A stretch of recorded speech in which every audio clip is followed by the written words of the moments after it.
saya adalah dalam business administration, mana master saya dulu adalah public administration. Sekarang saya baru saja menamatkan Doctor of Business Administration dari Graduate School of Business, USM. Selain daripada itu, saya juga telah mengikuti berbagai program profesional daripada Microsoft, ITIL, dan insyaAllah di akhir tahun ini saya akan mengambil professional business analytic. Seberingkas tentang tajuk kita pada kali ini. Ini adalah perbincangan saya dengan Puan Farhana, apakah tajuk yang sesuai untuk kompetensi siswa. Dan tajuk ini sebenarnya walaupun berkisar dalam konteks future education, tapi dia juga sebenarnya adalah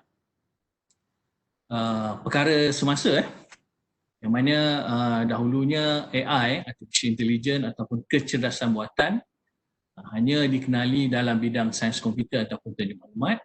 Sekarang telah tersebar luas dalam pelbagai bidang. Nanti kita akan berkongsi, saya akan kongsikan beberapa perkara tentang Artificial Intelligence. Mungkin saya boleh mulakan kongsian kita pada hari ini, dan seterusnya di akhir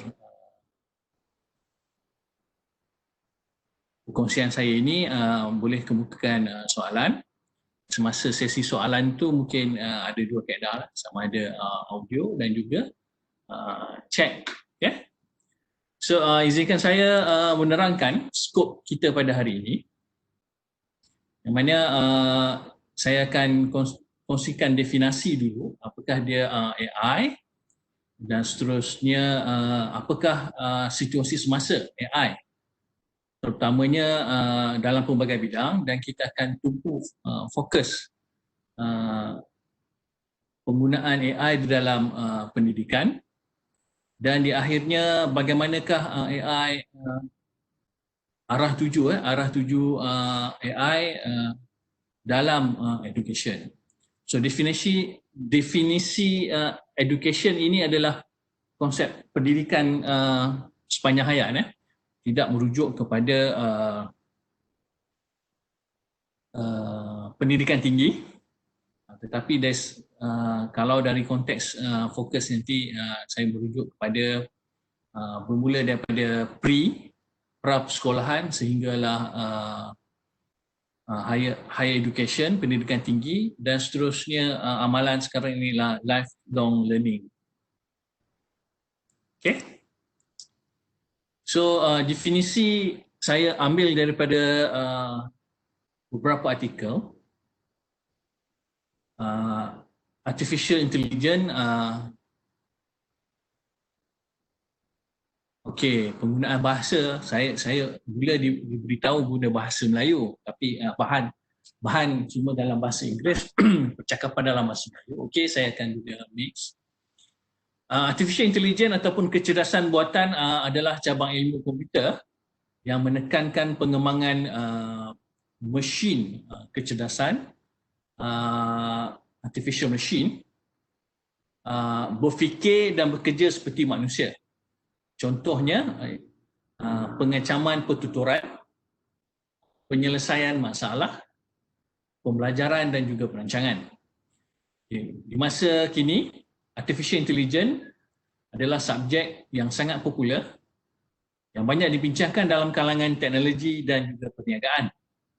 Banyak pakar dan penganalisis industri berpendapat bahawa AI ataupun perkataan yang lain itu mesin pembelajaran, learning machine, adalah untuk masa depan. Tapi hakikatnya kita dapat lihat pada hari ini sebenarnya adalah masa kini, waktu sekarang.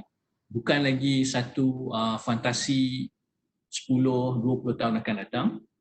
Penggunaan AI sekarang adalah sebenarnya pada sekarang ini pun telah penggunaan yang intensif dengan AI.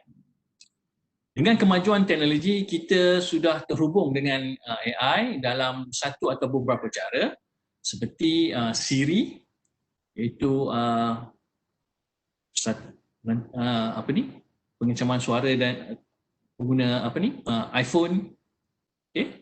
Watson atau Alexa. Alexa menggunakan Amazon.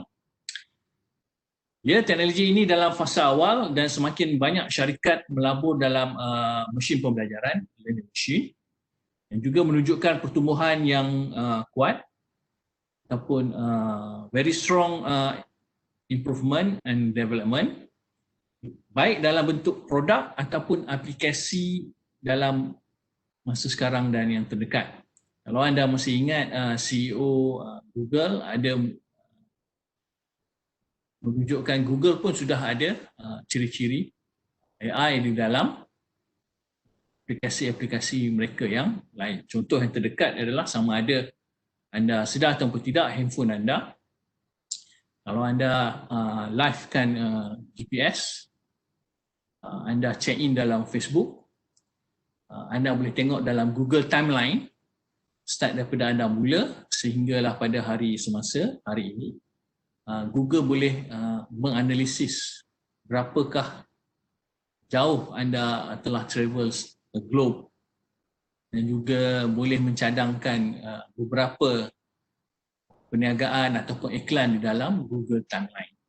Itu adalah salah satu contoh aplikasi AI, sama ada kita sedar ataupun tidak, ini telah pun berlaku dalam kehidupan seharian kita. The current state of AI. Kenapa saya tunjukkan di sini? Pada mulanya saya nak tunjuk dalam fakta-fakta tentang dunia perniagaan, tapi saya memilih beberapa fakta penting yang mudah untuk difahami oleh anda semua. Statistik berikut akan memberikan anda idea berkenaan AI pada masa kini. Menurut Narrative Science, 32% eksekutif menyatakan pengecaman suara adalah teknologi AI yang paling banyak digunakan dalam perniagaan mereka pada hari ini. Dan menurut Bloomberg, pada tahun 2014, lebih daripada 300 juta USD dilaburkan dalam permulaan initiation of AI. Menunjukkan peningkatan sebanyak 300% berbanding tahun sebelumnya. Dan menurut Gartner, ini adalah organisasi penganalisis yang biasa dirujuk oleh ekonomis dan juga pembuat keputusan dalam bidang IT. Menjelang 2018, 6 bilion peranti device yang disambungkan secara proaktif akan memerlukan sokongan, need a support. Maksudnya support ini adalah bila anda guna phone, of course anda akan perlu update Android ataupun OS yang digunakan. Kalau kita guna komputer Windows, setiap minggu ada update. So dalam dunia perniagaan, support ini sangat penting kerana it's not one time kita beli, it's together with a package of support. Okay? Warranty, technical support, sekiranya kita menghadapi masalah. So bayangkan 6 billion device yang berlaku pada 2018 memerlukan support. Di situ saja pun dah mewujudkan peluang-peluang baru pada pelbagai pihak untuk memenuhi keperluan support. Menjelang akhir tahun 2018, telah pun berlalu, membantu digital pelanggan, customer digital assistant akan mengenali pelanggan melalui wajah dan suara di seluruh saluran dan rakan kongsi across channels and partners. Sekarang ni pun handphone anda ada juga yang dah gunakan face sebagai unlock untuk phone, dan juga mungkin ada menggunakan suara untuk unlock phone. Kalau biasa kita tengok dalam TV, itu adalah seperti macam sesuatu yang mahal dan eksklusif. Bayangkan handphone yang anda beli dengan mampu milik pun telah ada fungsi tersebut. So fakta lain yang boleh dikongsi adalah dari Forrester, AI akan menggantikan 16% pekerjaan di Amerika pada akhir dekad ini. Ini adalah salah satu kebimbangan.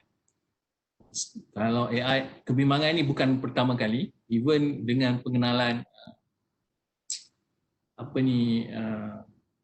industri pembuatan telah menggunakan mesin dalam menukarkan manusia kepada mesin.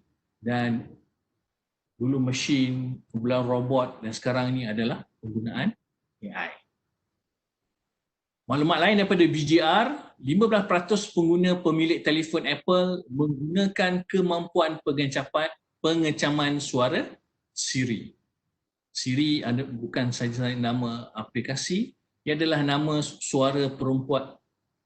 perempuan yang memiliki suara dalam iPhone dan juga penggunaan Apple, semua peranti Apple. So tidak seperti persepsi umum, kecerdasan buatan atau AI tidak terhad hanya pada industri IT atau teknologi. Sebaliknya digunakan secara meluas di bidang lain seperti perubatan, perniagaan, pendidikan, undang-undang dan perbuatan. Berikut saya akan kongsikan 9 penyelesaian ataupun penggunaan AI yang sangat pintar, smart, digunakan pada hari ini. It's no more future, tapi ia adalah berterusan, penambahbaikan secara berterusan. Siri, kerap kali tadi saya menggunakan penggunaan Siri. Ini adalah gambar iPhone. Siri adalah salah satu pembantu peribadi paling popular yang ditawarkan oleh Apple dalam iPhone dan iPad. Pembantu suara wanita yang mesra berinteraksi dengan pengguna dalam rutin harian. Siri juga membantu pengguna untuk mencari maklumat seperti macam Google, mendapatkan arahan, menghantar mesej dan membuat panggilan suara, membuka aplikasi dan menambahkan acara ke kalender. Kalau dulu penggunaan suara adalah untuk orang yang KU, sekarang orang yang bukan OKU pun kerap menggunakan Siri. So Siri tidak lagi memerlukan anda untuk menaik. Anda boleh hanya mengeluarkan suara anda, memberi arahan dan seterusnya Siri akan melaksanakan. Even walaupun dia masih lagi di tahap orang kata mencuba dan belum penggunaan yang intensif, tetapi benda ini telah pun. So Siri sebenarnya menggunakan teknologi pembelajaran machine learning untuk mendapatkan soalan dan permintaan bahasa semula jadi, natural language, yang lebih pintar dan mampu untuk memahami. Ini pastinya merupakan salah satu contoh kemampuan pembelajaran alat mesin yang paling ikonik. Kerap saya sebutkan tadi, pengecaman suara dalam. So aplikasi pengecaman suara, pembuat keputusan dan sebagainya diaplikasikan di dalam kereta bernama Tesla. Bukan hanya telefon pintar, tetapi kereta juga beralih kepada kecerdasan buatan AI. Ini adalah salah satu kenderaan terbaik yang ada sehingga sekarang. Kereta itu bukan sahaja dapat memperolehi banyak penghargaan, pencapaian cemerlangnya, tapi juga mempunyai ciri seperti memandu sendiri, autonomous, keupayaan meramal dan inovasi teknologi yang mutlak. Bagaimana keseluruhan teknologi otomotif, mechanical, ciri-ciri pemanduan selamat, ABS, brake, digabungkan di dalam satu sistem dan sekarang ni adalah penggunaan nama Tesla. Tesla juga terkenal dengan hybrid, iaitu penjimatan tenaga, bukan lagi menggunakan fuel ataupun petrol, tapi penggunaan teknologi hybrid. Dan ciri utama yang menarik perhatian ialah bagaimana AI diaplikasikan di dalam produk Tesla. Kogito, hopefully pronunciation saya betul, Kogito. Masa pun pada awalnya diasaskan oleh Dr. Sandy bersama Joshua, adalah salah satu contoh terbaik versi tingkah laku behavior untuk meningkatkan kepintaran wakil sokongan pelanggan. This is what representative support, client support, seperti kita nak panggil apa, telefonis, sekarang customer relationship. Tapi ini di dalam phone. Okay? Syarikat ini mensintesiskan pembelajaran mesin dan sains tingkah laku, behavior sciences, untuk meningkatkan kerjasama pelanggan untuk professional telephonist. Okay? CRM, customer relationship management, banyak menggunakan aplikasi ini.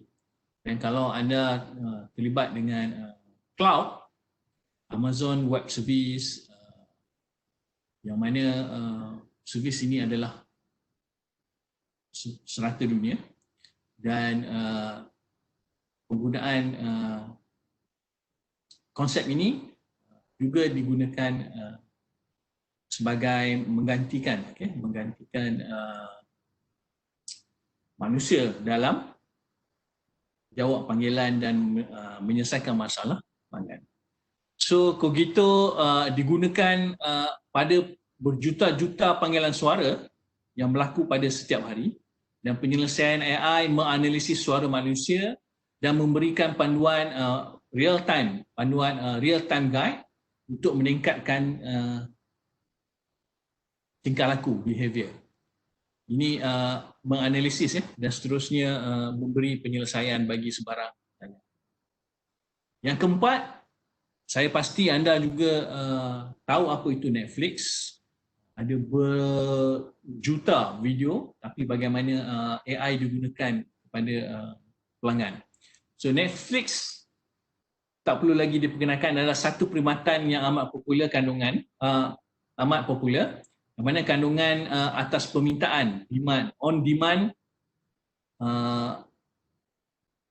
content, on-demand movie ataupun on-demand content yang menggunakan teknologi ramalan, prediction teknologi, untuk tawaran cadangan atas dasar tindak balas, minat, pilihan dan tingkah laku pengguna. Teknologi ini mengkaji dari sejumlah rekod untuk mengesyorkan filem yang bersesuaian berdasarkan keinginan dan reaksi pengguna sebelumnya.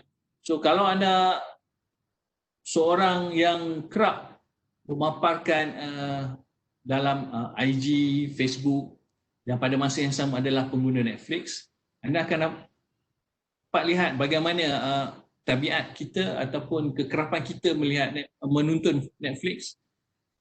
Netflix akan menilai dan mencadangkan kepada penggunanya movie-movie yang berikutnya yang bersesuaian.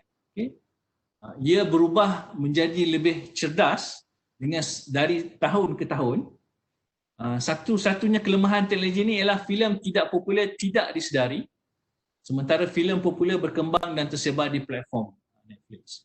Tapi ia semakin bertambah baik dan akan belajar untuk menjadi lebih pintar. So, dalam kata yang lain, Netflix mengkaji, menganalisis behavior pemilihan kita dalam menonton video Netflix, dan pada masa yang sama penggunaan phone, penggunaan apa yang kita layati dalam web juga akan dianalisis oleh Netflix, dan the outcome kesannya adalah anda dicadangkan movie ataupun konten Netflix yang bersesuaian dengan anda. Pandora adalah penyelesaian teknologi yang paling popular dan dituntut masa ini. Sama seperti Netflix, ini adalah dalam bidang muzik. Dulu Napster, sekarang terkini adalah Pandora, yang mana DNA Music, ini dikenali sebagai DNA Music, bergantung pada beratus-ratus ciri muzik. Pasukan pemuzik pakar menganalisis lagu secara individu. Sistem ini juga bagus untuk mengesyorkan track record, untuk mengesyorkan lagu yang tidak akan pernah diperhatikan walaupun orang suka. That means komposer, penyanyi juga boleh menganalisis ataupun meramalkan potensi hasil karya mereka. Dan mungkin juga pelabur-pelabur yang ingin melabur ataupun invest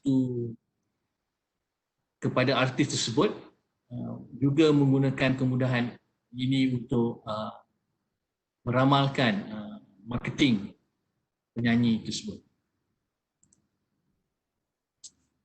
Next, satu lagi permulaan kecerdasan buatan yang paling terkenal dan berjaya diperoleh oleh Google pada tahun 2014 dengan harga 3.2 bilion USD.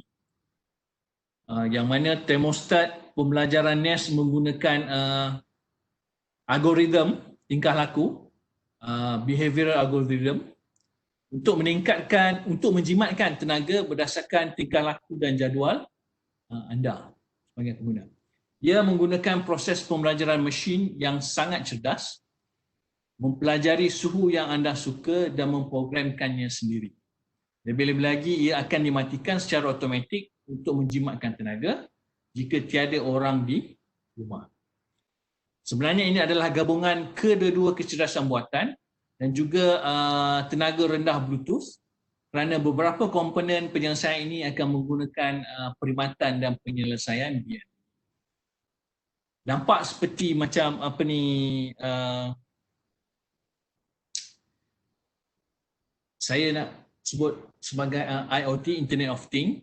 Sekarang pun pelbagai alatan, device IoT digunakan, tapi in a single package, okay, in single package, NES menggabungkan semua device yang lain itu dan memberi penyelesaian. Mana penggunaan NES ini sangat sesuai dalam smart home, smart office yang menjimatkan tenaga. Boxever adalah syarikat yang bergantung kepada pembelajaran mesin untuk meningkatkan pengalaman pelanggan dalam industri pelancongan dan menyampaikan momen mikro ataupun pengalaman yang menyenangkan pelanggan. Boxever meningkatkan pelibatan pelanggan dengan ketara melalui pembelajaran mesin dan kecerdasan buatan untuk menguasai bidang permainan, membantu pelanggan mencari cara baru dan membuat perjalanan yang tidak dapat dilupakan. In English, experience, okay, micro moment or experiences. Boxever significantly improve customer engagement through machine learning and artificial intelligence. Okay. Saya tak pasti penggunaan sekarang lebih lanjut, tetapi seperti saya sebutkan, dia melibatkan analisis, okay? Penglibatan analisis untuk tujuan dalam kes ini adalah tourism. Okay? Drone, okay? Drone terbang sudah menghantar produk ke rumah pelanggan walaupun dalam mood hujan. Ini adalah salah satu aplikasi yang generasi sekarang yang suka gunakan, dan saya tak boleh katakan agresif, tapi telah pun berada dalam pasaran untuk menyediakan perkhidmatan sedemikian. Mungkin dari segi regulation, dari segi banyak faktor-faktor lain yang sedang dikaji. Yang saya nak sampaikan di sini ialah ini menunjukkan sistem pembelajaran machine learning yang kuat yang dapat menterjemahkan persekitaran menjadi model 3D melalui sensor dan juga kamera video. Okay? Sensor dan kamera dapat melihat kedudukan drone di dalam bilik dengan memasangnya ke shielding. Yang ini booth untuk pilot orang kata kan, tapi masih lagi menggunakan remote. Yang penting di sini adalah algoritma penjanaan lintasan memandu drone. Okay. Digunakan untuk menggerak bagaimana drone ini bergerak dan hendak ke mana. Dengan menggunakan sistem Wi-Fi, pengguna dapat mengendalikan drone dan menggunakannya untuk tujuan tertentu seperti penyampaian produk, pembuatan video ataupun pelaporan berita. So, kalau dulu pelaporan berita wartawan menaiki helikopter, mungkin sekarang wartawan dia menggunakan drone untuk membuat siaran langsung. Penyampaian produk adalah satu benda yang baru, masih lagi dalam kajian. Pembuatan video sangat agresif, banyak video yang menggunakan drama, movie juga dah banyak menggunakan penggunaan drone. Eco dilancarkan oleh Amazon yang semakin pintar dan menambahkan ciri-ciri baru dari masa ke semasa. Ini adalah produk yang revolusi yang dapat membantu anda mencari maklumat di web, menjadualkan temu janji, membeli belah, lampu kawalan, Swiss, termostat, menjawab soalan, membaca buku audio, melaporkan lalu lintas dan cuaca, memberikan maklumat mengenai perniagaan tempatan, memberikan skor dan jadual sukan dan banyak lagi menggunakan suara. Kalau iPhone menggunakan Siri, Amazon menggunakan suara Alexa. So nampak seperti Bluetooth subwoofer ataupun speaker, tapi dia menggabungkan pelbagai penemuan yang lain, inovasi yang lain seperti Google Search Engine, calendaring, pengecaman suara dan pelbagainya, dan single produk namanya adalah Amazon Eco. So saya dah terangkan inovasi yang popular dalam AI dan sudah pun berada dalam kehidupan seharian kita semua. Seperti awal yang saya terangkan tadi, kecerdasan buatan ataupun AI semakin popular pada kadar yang lebih cepat. Ia mempengaruhi cara hidup kita, berinteraksi dan meningkatkan pengalaman pelanggan, client experience. Masih banyak yang akan pada masa akan datang, pada tahun-tahun yang akan datang, akan lebih banyak lagi peningkatan dan juga pembangunan. So AI dah banyak digunakan dalam marketing, sales, analytic, customer service, data, dalam perubatan, dalam sumber manusia, of course IT, self-driving ataupun autonomous car. So dalam penerangan saya itu pun banyak disebut kecerdasan buatan artificial intelligence, pembelajaran mesin ataupun machine learning. Satu lagi ialah tentang data science ataupun science data. So AI mengubah setiap fungsi industri dan perniagaan yang menghasilkan peningkatan minat terhadap AI dan juga subdomainnya, dan juga bidang-bidang yang berkaitan seperti pembelajaran mesin dan juga sains data. So menurut tinjauan Gartner, 37% organisasi masih berusaha untuk menentukan strategi AI. Kalau kita masih lagi mungkin baru mempelajarinya, di dalam dunia industri seperti yang saya sebutkan tadi, marketing, mereka dah menggunakannya secara intensif, tetapi mungkin belum secara menyeluruh. So untuk mengintegrasikan artificial intelligence ke dalam perniagaan ataupun organisasi mereka sendiri, mereka perlu mengenal pasti bagaimana AI dapat disesuaikan dalam perniagaan ataupun organisasi. So AI memberi tumpuan kepada penciptaan mesin pintar yang dapat melaksanakan fungsi seperti pengecaman pertuturan melalui pembelajaran dan juga penyelesaian masalah. So di sektor pendidikan seperti di Amerika Syarikat, AI semakin digunakan untuk meningkatkan pembelajaran pelajar. Program interaktif pintar, Smart Interaction Program, seperti pembelajaran mesin, pemprosesan bahasa semula jadi, Natural Language Processor, dan bantuan pembelajaran yang mendalam dalam pembelajaran keseluruhan bagi seorang pelajar.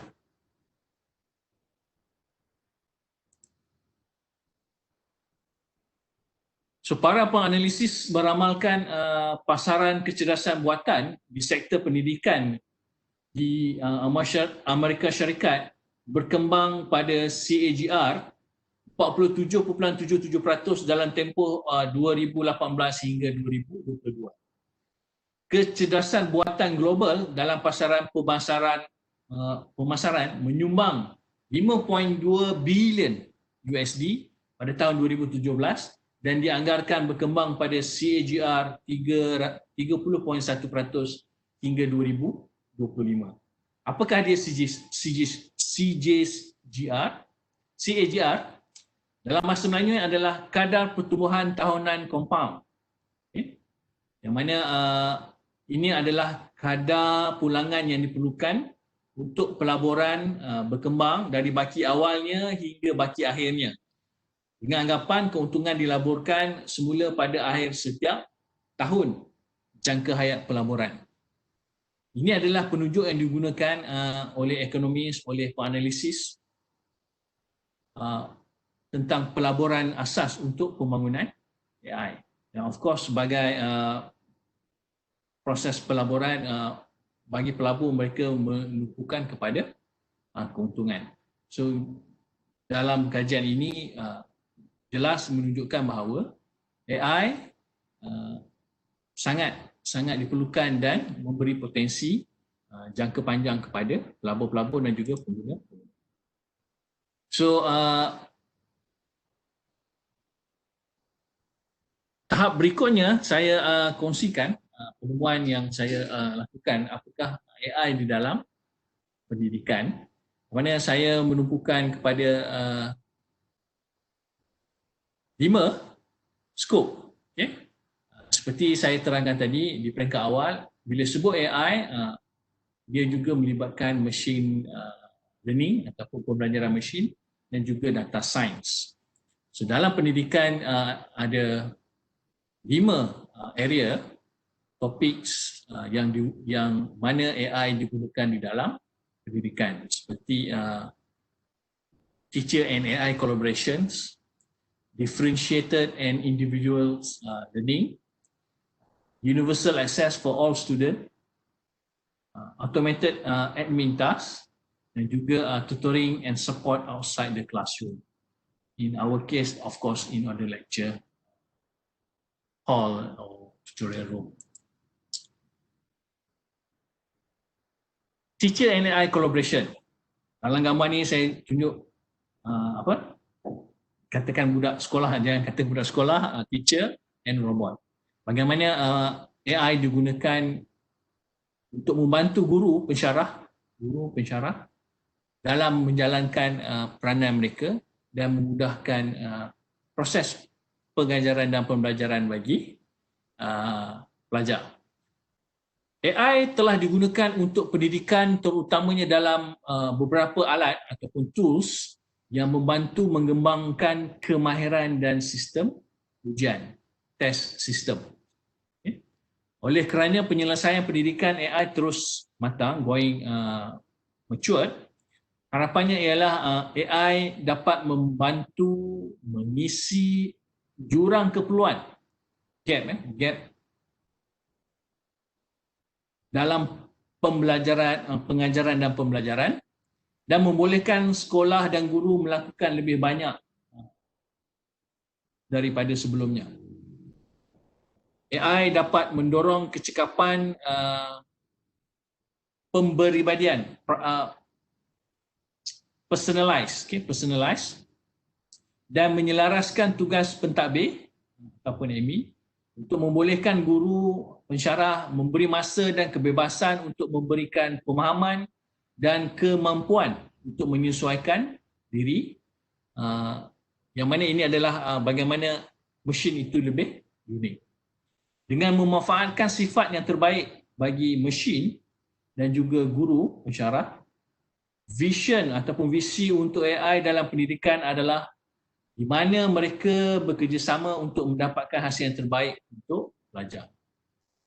Oleh kerana pelajar masa kini perlu bekerja pada masa hadapan, yourself is our future leaders and also a future for human resource for the nation. AI adalah realiti yang mana penting untuk institusi pendidikan yang mendedahkan pelajar menggunakan teknologi tersebut. Ini adalah salah satu contoh, kenyataan ini adalah salah satu contoh kenapa HDC memperkenalkan topik ini kepada anda, pelajar. Mungkin ada pensyarah dalam ini, pendedahan awal. Ini adalah penambahbaikan, improvement dalam pendidikan kita dengan menggunakan mengaplikasikan kecerdasan perbuatan. Tadi saya ada sebutkan personalize, pemperibadian. Dalam pendidikan, of course, di dalam satu kelas tidak semua pelajar mempunyai keupayaan yang sama, tetapi guru ataupun pensyarah dia menyampaikan, mungkin kita sebut satu saluran, one channel. Dalam dunia pendidikan ada juga differentiation, perbezaan keupayaan, dan bagaimana personalization, bagaimana guru pensyarah nak mendekati pelajar secara pemperibadian, dan sebagai pelajar tentulah anda memerlukan teknik ingin diberi tumpuan oleh guru ataupun pensyarah. So dalam differentiate and individualized learning, pembelajaran dibezakan dan individu. Okay? Differentiate is pembezaan, individualize is pemperibadian. Itu translation saya. Yang mana ini adalah menyelaraskan pembelajaran berdasarkan keperluan individu pelajar. Of course telah menjadi keutamaan bagi pendidik, guru, pensyarah bertahun-tahun lamanya. Tetapi AI membiarkan tahap pembezaan yang mustahil bagi guru untuk menguruskan lebih ramai pelajar di dalam sesuatu kelas ataupun sesi.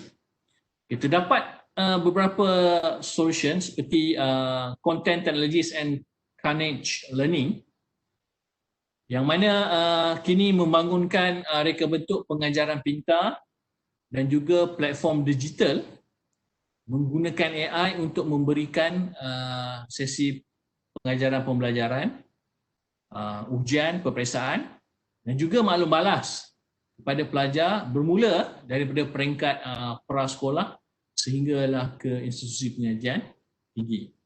Mana ini adalah cabaran untuk mereka siapkan bagaimana untuk mengenal pasti jurang dalam pengetahuan, kemahiran dan seterusnya mengalihkan penemuan ini ke arah yang lebih sesuai. Ya, oleh kerana AI semakin canggih, mungkin mesin dapat membaca ukapan yang melintasi crossover face wajah pelajar, menunjukkan bahawa mereka sedang bergelut untuk memahami sesuatu subjek yang mengubah pelajaran ataupun jawapan satu. Ini kalau tadi saya ada terangkan 9 inovasi yang popular terkini, so bagaimana aplikasi AI itu digunakan dalam konteks inilah, pembelajaran, cara pemberbadian dan juga individu dalam konteks hubungan pelajar dengan guru atau pensyarah. So idea ini adalah untuk menyesuaikan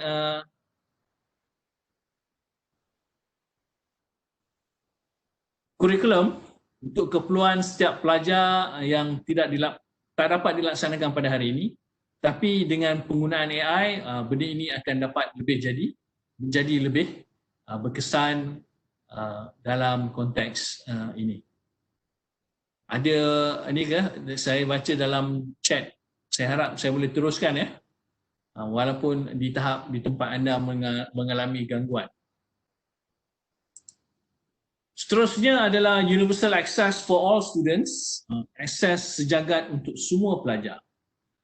Alat kecerdasan buatan dapat membantu menjadikan kelas global tersedia untuk semua, termasuk mereka yang bertutur dalam bahasa yang berbeza atau yang mungkin mempunyai masalah penglihatan atau pendengaran.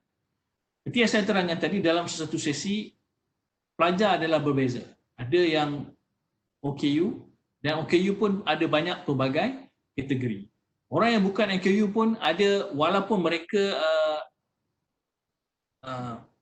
tiada kecacatan pada jasadnya, tapi kemahiran untuk memahami, untuk mempelajari sesi pembelajaran itu berbeza.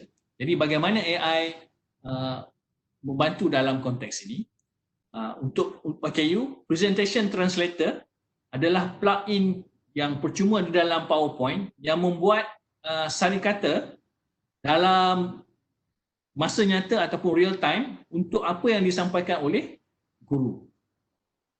Anda mungkin biasa melihat menonton YouTube, kalau anda klik CC ataupun tu, anda akan dapat sari kata di bawahnya. So dalam konteks ini juga, kalau pelajar berlainan bahasa, kelas dalam bahasa Inggeris, ada sari kata dalam bahasa Melayu yang bukan dibuat oleh translator sebelumnya, sebaliknya adalah penggunaan AI.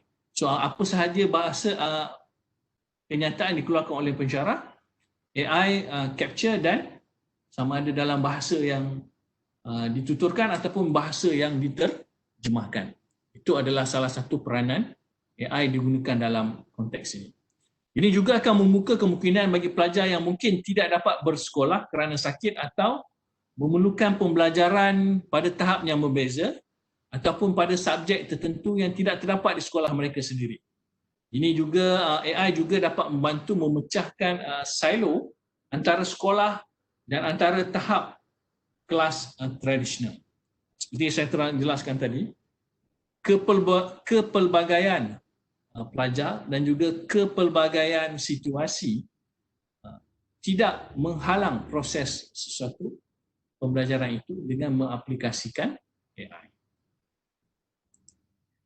Konteks berikutnya, automated admin task. Ini kalau kita lihat di sekolah rendah menengah, guru bawa buku rancangan pengajaran. Guru menyimpan fail pelajar. Guru juga menyimpan semua kertas soalan, kertas jawapan yang dijawabkan oleh pelajar. So dalam konteks AI, mengautomatikkan tugas pentadbir yang dijalankan oleh pendidik, guru ataupun pensyarah. Seorang pendidik menghabiskan banyak masa untuk menilai kerja rumah dan ujian.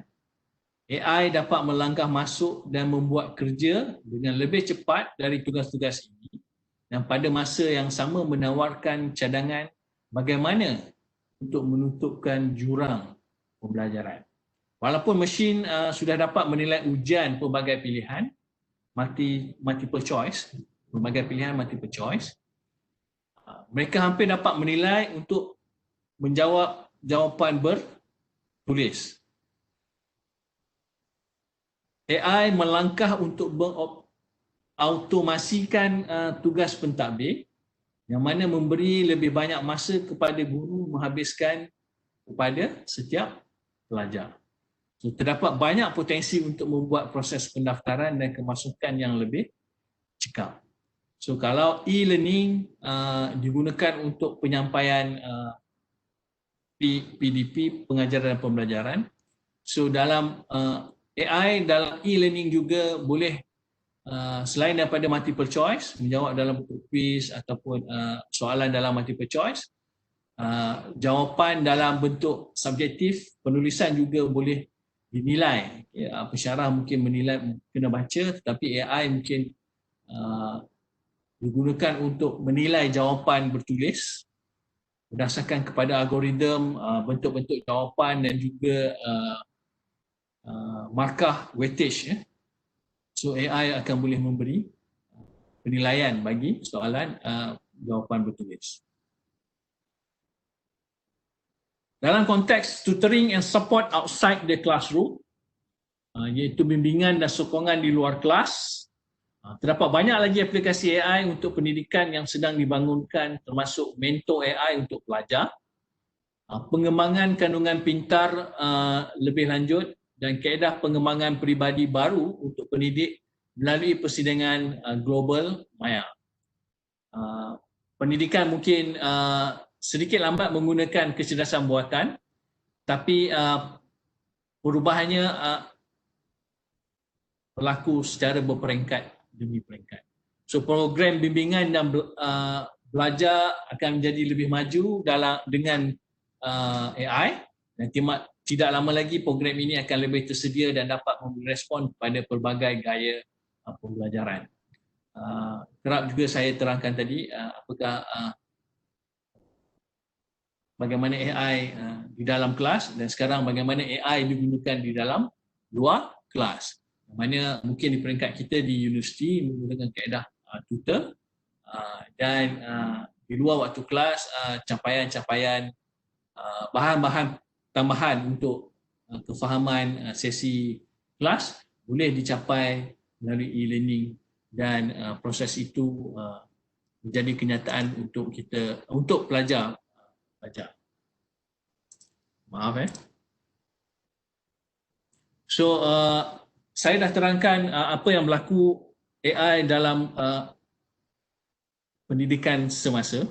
So dengan konteks AI pada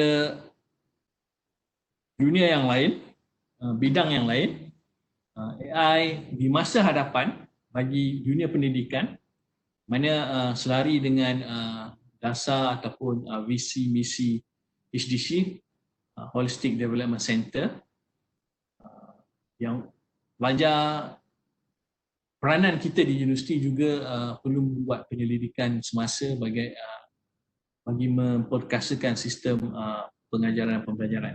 So dalam konteks future education, AI dalam konteks ini saya membentangkan 5 juga perkara.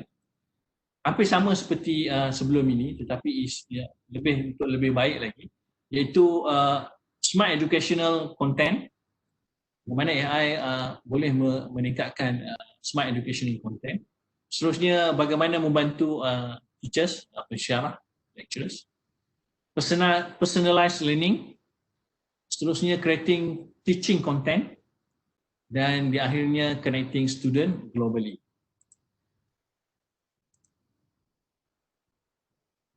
So kandungan pendidikan pintar adalah teknik yang masih baru di kebanyakan negara yang memerlukan digitalisasi kurikulum. Apabila kurikulum ini tersedia di platform digital, ia menjadi lebih interaktif dan bermanfaat bagi pelajar. Sebagai contoh, AI digunakan untuk membuat kandungan buku teks yang lebih mudah difahami dan mudah dilayari. AI juga dapat mengkategorikan kandungan kandungan kurikulum dan mengelompokkannya dengan lebih cekap untuk memudahkan rujukan di dalam kelas. Kandungan yang disertakan oleh kurikulum yang dapat dikategorikan oleh program berorientasikan AI yang terdiri daripada bentuk video, audio dan juga e-book. So sistem ini sedang dikembangkan untuk memenuhi semua peringkat usia dan pendidikan. Dengan cara ini pendidikan dan AI dapat bekerjasama untuk mempermudahkan pelajar tanpa menggugat pekerjaan profesionalisme guru dan juga pensyarah.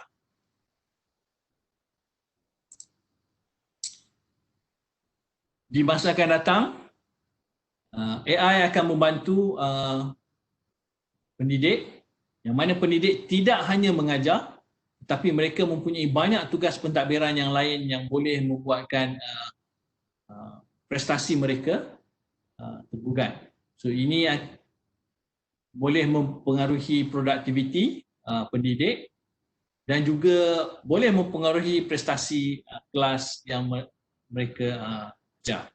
Untuk menyelesaikan masalah ini, bagi para guru, sistem AI telah dirancang secara khusus untuk memberikan beban kerja yang lebih ringan kepada para pendidik.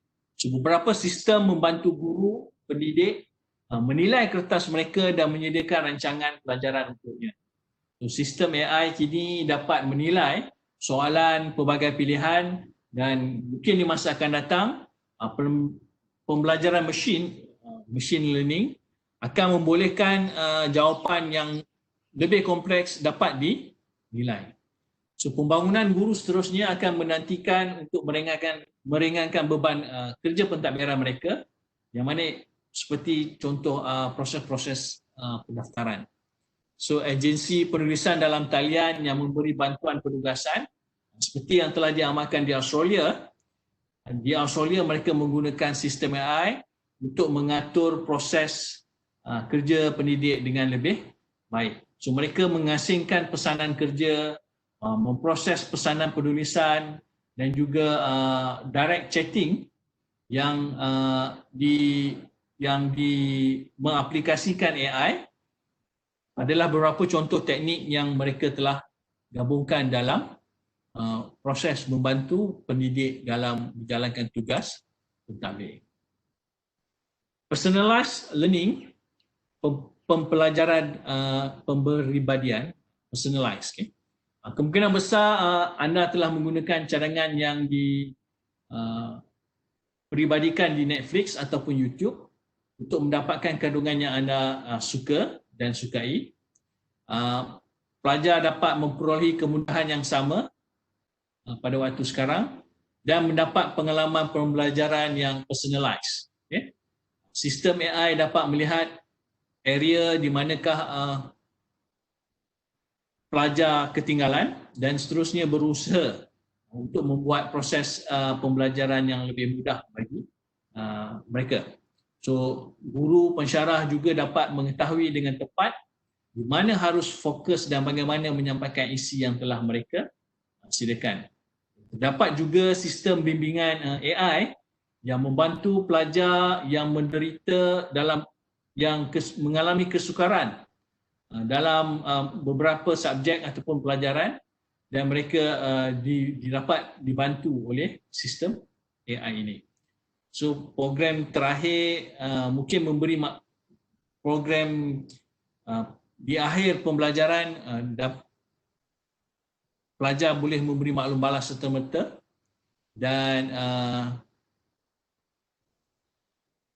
pelajar juga mendapat maklum balas tentang prestasi mereka dan seterusnya memperbaiki pencapaian pelajar itu sendiri dari masa ke semasa dengan aplikasi AI.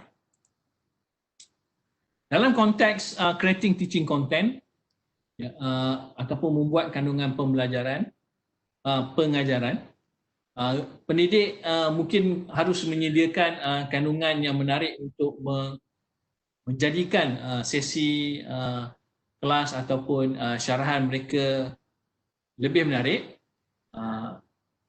If not, pelajar akan jadi lebih bosan. So, AI boleh membantu guru atau pensyarah mengaturkan permainan kuis interaktif dan mencuba pelibatan pelajar di dalam sesi face to face.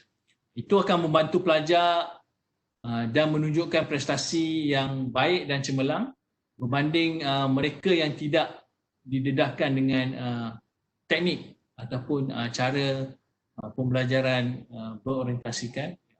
So, ini mungkin bagus untuk pelajar dan juga para pendidik yang mana perkembangan ini akan lebih berinovatif. So, untuk mengurangkan perbelanjaan dan juga masa yang dihabiskan untuk membuat kuis, pendidik juga boleh menyerahkannya kepada program AI untuk menyiapkan bahan yang bersesuaian. Okay? Program-program ini juga membuat kuis dan juga mungkin permainan untuk pelajar mereka di masa lapang ataupun di waktu yang diperlukan. So dalam konteks connecting student globally, hubungkan pelajar ke peringkat yang lebih global, teknologi AI, teknologi telah terkenal menghubungkan orang yang berbeza, mungkin tinggal di mana-mana saja di bumi ini. Contoh ini juga sesi di mana walaupun anda berada di dalam kampus atau luar kampus, anda boleh mengikuti sesi ini menggunakan teknologi Webex.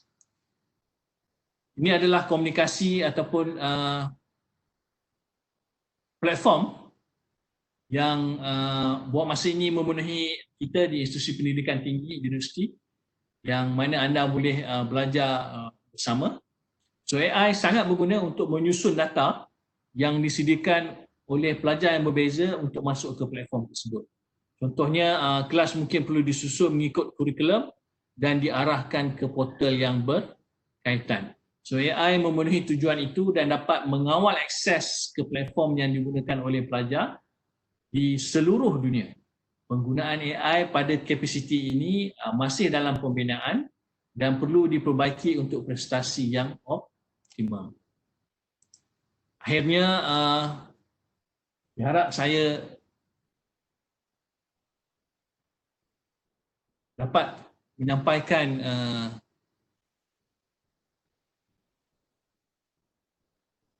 subjek ini dengan lebih baik, yang mana di peringkat awalnya saya telah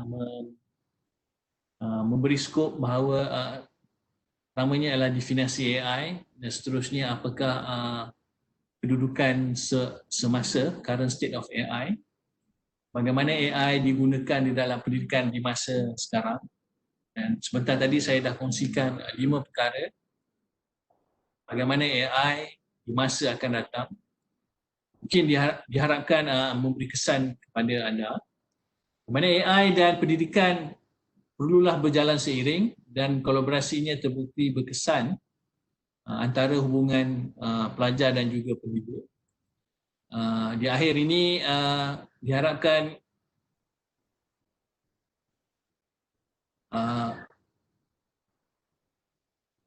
pengalaman anda dalam seharian sedar tidak sedar ada aplikasi AI digunakan dan di masa akan datang bilik darjah digital digital classroom dimungkinkan applied by AI dan pelajar dan pendidik akan menikmati akses platform ini. Saya dah kongsikan beberapa contoh dan perkara ini mungkin di Malaysia adalah baru. Kita pun menuju ke arah yang itu. Of course, untuk memulakannya memerlukan perbelanjaan yang tinggi bagi sebuah institusi. Tapi kehidupan seharian anda juga secara tidak langsung telah dedah kepada AI. Dengan itu, sekian sahaja kongsian saya. Saya akan buka serah semula kepada Puan Fahana untuk sesi seterusnya. Silakan. Okey, terima kasih kepada Tuan Shahrizal Nazri ataupun Dr. Shahrizal Nazri atas perkongsian tentang Artificial Intelligence in Future Education. So saya alu-alukan soalan daripada para peserta pagi ini. Sekiranya boleh tulis di ruangan chat. So kita akan bacakan. Boleh? Sekiranya ada soalan boleh ditanyakan kepada Dr. Shahrizal Nazri. So macam kita lihat tadi, kita boleh lihatlah artificial intelligence ni banyak mengubah landscape ataupun ekosistem pendidikan bukan sahaja di negara Malaysia, bahkan di seluruh dunia. Jadi artificial intelligence juga dia mengubah mindset kita dan dia juga mengubah cara kita belajar lah Tuan. Dan of course ataupun organisasi pendidikan banyak sebabkan kos dan keberkesanan itu lebih tinggi. Dan sebagainya. So, ada apa-apa soalan daripada para peserta? Silakan, soalan.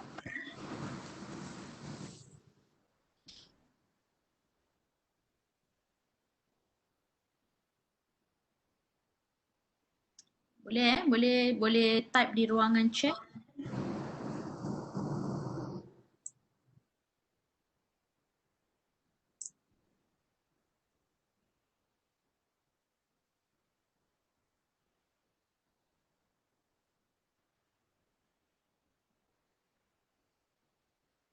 Ada soalan?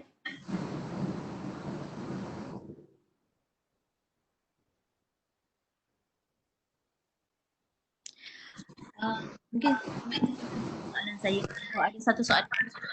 Salam sejahtera doktor, boleh tak doktor ramalkan apa jabatan baru yang akan ada sebagai AI ataupun menggantikan banyak kerja manusia? Yes, saya pun bertanya soalan yang sama.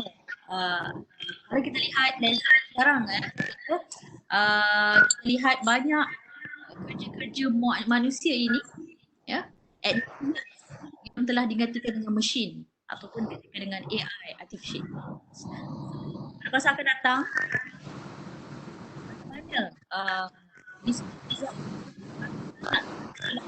akan banyak hilang akan banyak hilang dalam keadaan nanti.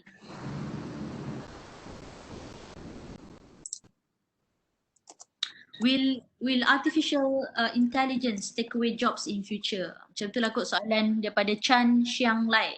Ya. Sebab banyak kerja-kerja daripada telah digantikan dengan mesin ataupun AI.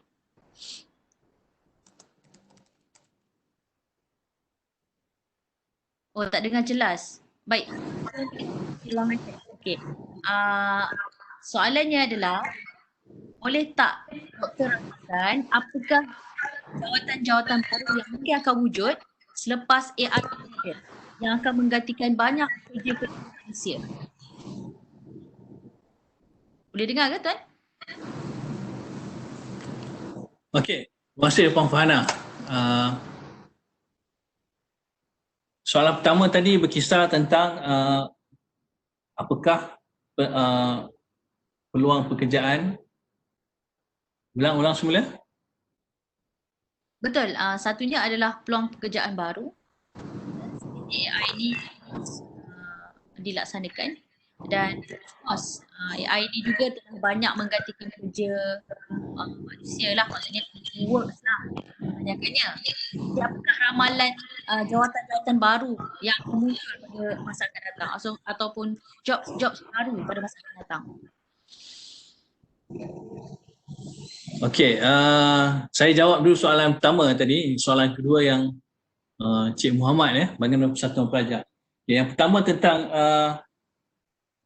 di era revolusi industri lagi, apabila pekerjaan buruh, simple task memerlukan penggunaan manusia, dan dengan kelahiran revolusi industri, lahirnya mesin, sudah memulakan terdapatnya pengurangan penggunaan manusia dalam industri pembuatan.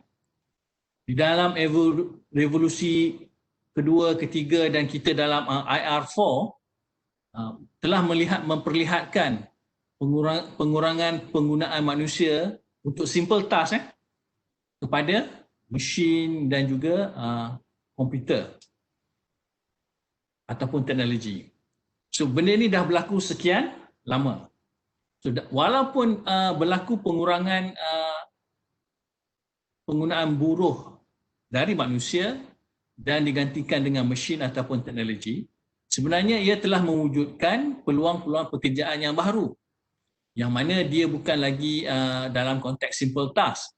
It's a complex task, kerja yang lebih kompleks ataupun memerlukan peralihan daripada buruh kepada berkemahiran tinggi ataupun berpengetahuan tinggi.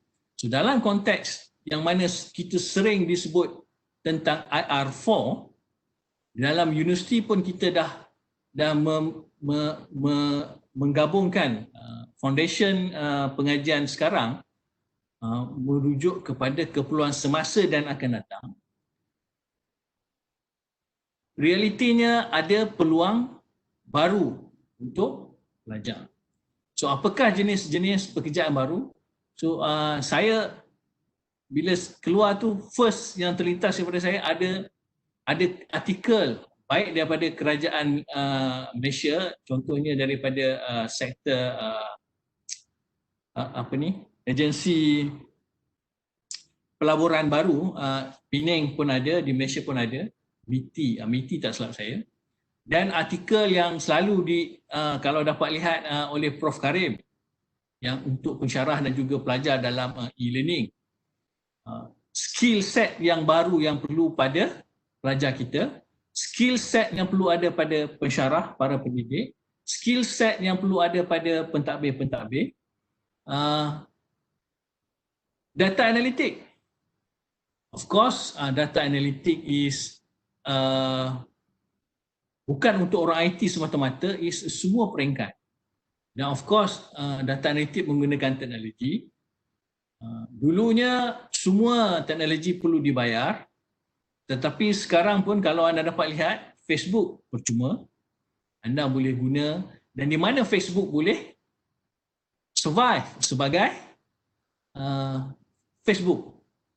Anda pengguna Facebook tidak membayar sebarang yuran kepada Facebook, tapi Facebook masih boleh survive dengan memberi perkhidmatan percuma. So di manakah income Facebook? Berapa pekerja Facebook? Berapa investment ataupun pelaburan untuk teknologi untuk Facebook boleh run sebagai Facebook? So anda dapat, yang saya nak terangkan di sini ialah teknologi tidak lagi mahal dan tidak, orang kata sekarang ni dah mampu milik, mampu milik dan boleh digunakan. So menjawab soalan pertama tadi, of course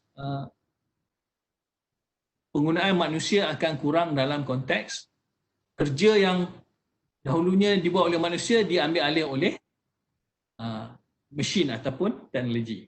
Tetapi to run the machine and the technology still memerlukan manusia.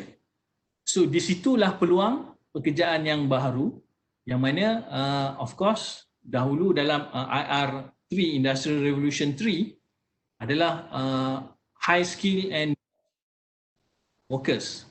So sekarang dalam konteks IR4, knowledge workers 100% diperlukan dalam konteks peluang baru. So saya harap ada dua kunci utama. Yes, ada peluang baru, pekerjaan baru, dan dia bukannya lagi merujuk kepada kerja yang dalam generasi IR3. Is generasi baru yang mana tidak ada contoh. So dalam menjawab soalan tadi itu, anda perlu mencari peluang-peluang yang baru lanjutan daripada pengurangan pekerjaan kepada manusia. Okey. So saya ditanya oleh soalan nombor 2, bagaimana Persatuan Pertubuhan Pelajar dapat memanfaatkan AI dalam menjadikan USM sebagai dari global village? AI dalam konteks USM, sekali lagi saya lihat katakan is data analitik. Bagaimana data analitik digunakan dalam menganalisis keperluan pelajar, dalam kes ini ialah global village. Saya tidak mencadangkan solution ataupun single solution bagi menjawab soalan ini. Is bagaimana tuan-tuan boleh meneroka AI. Ada 3 tadi saya sebut, saya kongsi itu, machine learning, data science. So dengan menggabungkan data science itu, iaitu melibat kepada data analitik lah. Bagaimana boleh melihat keperluan global village dan bagaimana analisis ataupun seterusnya decision, keputusan untuk memenuhi global village. So dalam arti kata yang lain, persatuan pelajar perlu meneroka data analitik dalam AI dan bagaimana merangka keperluan global village dan seterusnya universiti boleh mengadaptasikan saranan-saranan berfakta, data driven oleh persatuan-persatuan pelajar. Terima kasih. Soalan berikutnya, is it safe to use AI in education because it bring negative impact on security such as personal information? Okey, AI bukanlah setahun dua dan AI pada pandangan saya bukan start daripada 10-20 tahun yang lalu. It's beyond that. Dalam banyak artikel, dalam banyak kajian, is bermula dengan lahirnya mesin, kira-kira calculate machine. So isu negative impact on security. Kalau anda lihat phone yang anda gunakan sekarang pun telah banyaknya berlaku,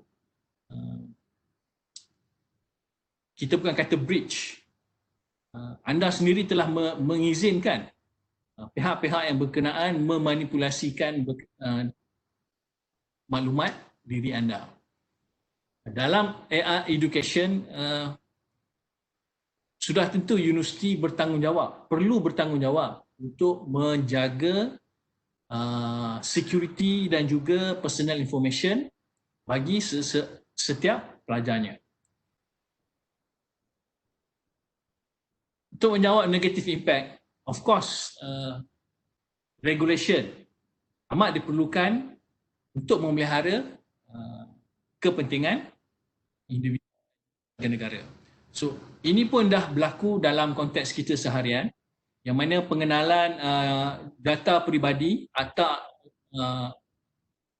akta data peribadi, pengenalan juga perkeliling-perkeliling ataupun peraturan dikeluarkan oleh MCMC, iaitu Suruhanjaya Komunikasi Malaysia. Itu di Malaysia. Di luar, misalnya contoh di US, di luar negara pun dah banyakkan isu ini. Kalau kita dapat lihat di Singapura, kerajaan Singapura dalam proses menyoal siasat Google, kerana Google secara tidak langsung telah mendedahkan maklumat pengguna-pengguna Google. Di China, kerajaan China juga telah mengharamkan ataupun menghalang Google, dan sebaliknya kerajaan China mewujudkan aplikasi hampir sama seperti Google di dalam negaranya. So dalam menjawab soalan ni, it's happen. Okay? AI in education dia juga tidak terlepas daripada isu-isu apa yang disebut kesan negatif dan juga security on personal information. Saya harap dapat menjawab ketiga-tiga soalan tu. Ada soalan yang lain? Okey. Terima kasih. Ada soalan lain daripada peserta pagi ini? Mana yang Dr. Syazal beritahu kita tadi, saya juga nak menambah sedikit lah. Ada satu report daripada World Economic Forum, WEF, menceritakan tentang the future of jobs. Jadi diceritakan bagaimana banyak jobs yang by teknologi ataupun AI. Sebab kita banyak menggunakan machine and also algorithm in our workplace kan. So diceritakan bahawa walaupun 75 million jobs, dengan itu dia akan create 133 million new roles. Jadi dengan AI akan tambah lagi orang kata jobs lah yang berkaitan dengan AI. Antara yang paling penting dalam growth adalah yang disebutkan oleh doktor tadi adalah machine learning engineer, berkaitan dengan machine learning, berkaitan dengan data scientist. Ini tinggi percentage untuk job roles pada future job yang datang. Juga robotic engineers, computer vision engineer dan sebagainya. So ini antara occupation lah, future occupation yang untuk dalam artificial intelligence. So ada lagi soalan lain? Ada lagi soalan lain? Terima kasih Cik Muhammad Abdullah untuk menanyakan soalan tadi. Boleh saya tambah Puan Fana? Boleh. Okey, yang Puan Fana sebut itu adalah bidang lebih kepada IT dan juga Komputer. komputer. Yang saya masukkan, AI bukan saja menyediakan peluang pekerjaan kepada orang IT. Pengenalan saya tadi pun, AI banyak digunakan juga dalam bidang industri seperti industri teknologi, of course memerlukan engineer. Dalam marketing, orang marketing juga memerlukan orang yang boleh menganalisis data. Data analitik adalah pakar penganalisis adalah keperluan yang paling demanded dalam dunia terkini. Dan data analitik bukan sahaja untuk orang IT dan engineer ya. Setiap tahap. Even anda sebagai warga negara pun perlu mempunyai kemahiran data analitik. Yang saya share tadi adalah skill set untuk anda menjadi seorang entrepreneur yang mana anda mempunyai kemahiran yang mana tidak dapat dinyatakan nama profesionnya. Tetapi anda mempunyai income dan juga professionalism. Itu yang saya sebutkan tadi. It's no word to tell your job name. Itu maksud saya. Terima kasih. Okey, dapat ya semua? Itu perincian daripada Dr. Syarizal. Maksudnya tidaklah spesifik kepada spesifik jawatan ataupun terhad kepada komputer ataupun data tadi dia pelbagai. So ada soalan lain? Saya melihat okey, daripada saya melihat AI mempesan besar kepada kehidupan dan kesejahteraan masyarakat termasuk OKU. Saya setuju. Encik Muhammad. Okey, ada soalan lain lagi?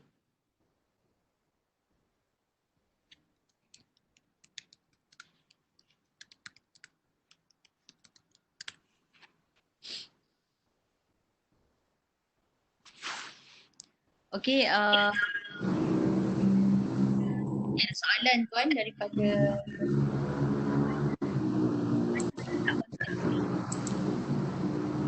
ataupun tak dapatkan hikmah boleh berhubung melalui email ke atau bagaimana?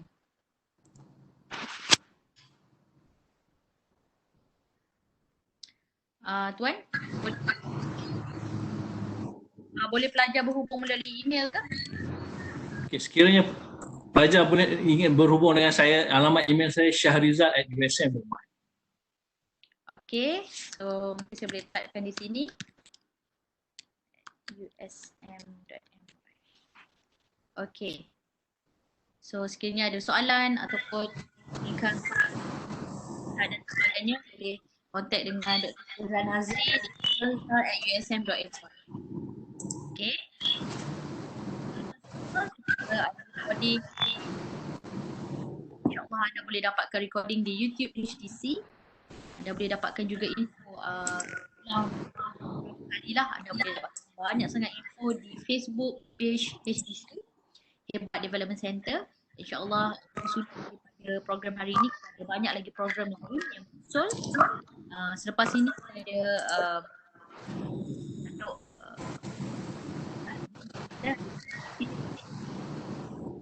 jadi insyaAllah kita akan bersama-sama lagi selepas ini. Saya lampirkan orang dari lain program. Anda boleh isikan maklumat anda, pada feedback. Words daripada Rizal kita akhiri. Rumusan. Terima kasih Puan Fana atas peluang jemputan kepada saya dalam sesi ini. Sebetulnya saya adalah business analytic yang menggunakan business intelligence. Tapi topik yang Puan Fana beri ini adalah dalam konteks AI, yang mana satu topik berkaitan juga dengan apa yang saya buat kajian dalam pencapaian organisasi. Saya rumuskan di peringkat awal ialah definisi artificial intelligence, kecerdasan buatan, yang mana bukan saja disebut AI, dia juga disebutkan machine learning, mesin pembelajaran dan juga data science.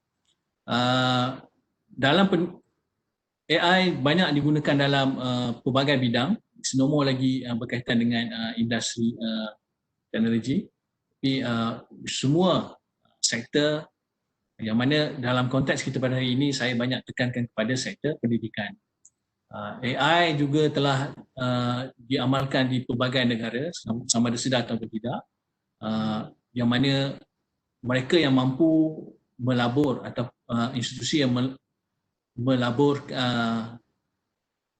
dalam bidang ini mendapat kesannya secara langsung. Dan mungkin hari ini seperti soalan yang pertama tadi, kesesuaian dalam peluang pekerjaan, saya menyeru kepada semua pelajar untuk menggunakan kursus yang ditawarkan oleh HDC, Holistic Development Center, yang mana anda develop skill set yang baru, skill set yang terkini untuk anda mencuburi bidang-bidang pekerjaan yang mana untuk sebagai pekerja seperti saya, skill set itu dah memang kita kenal pasti. Di dalam konteks usahawan, entrepreneurship, skill set itu perlu digilap dan diterokai. Digilap dan diterokai.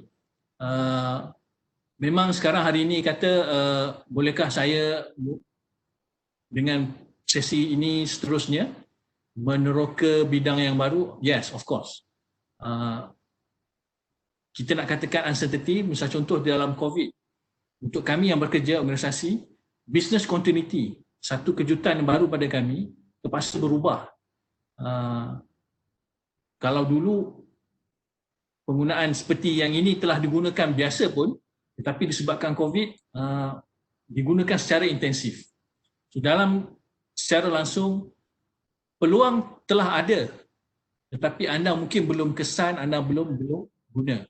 So, mungkin ada satu insiden ataupun event yang akan trigger anda pelajar untuk mengikuti arus tersebut.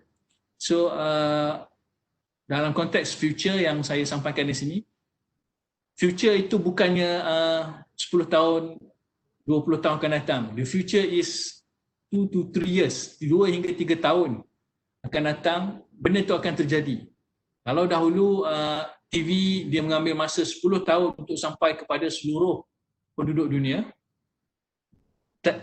video conference AI yang ini dia tidak perlukan sehingga setahun, mungkin ambil beberapa hari saja. Because of that event, benda inovasi itu akan lebih terus, dan lahirnya inovasi tersebut dia mewujudkan peluang-peluang pekerjaan yang baru.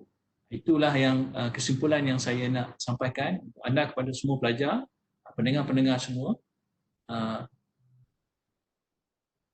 Sekian, itu kesimpulan saya. Terima kasih.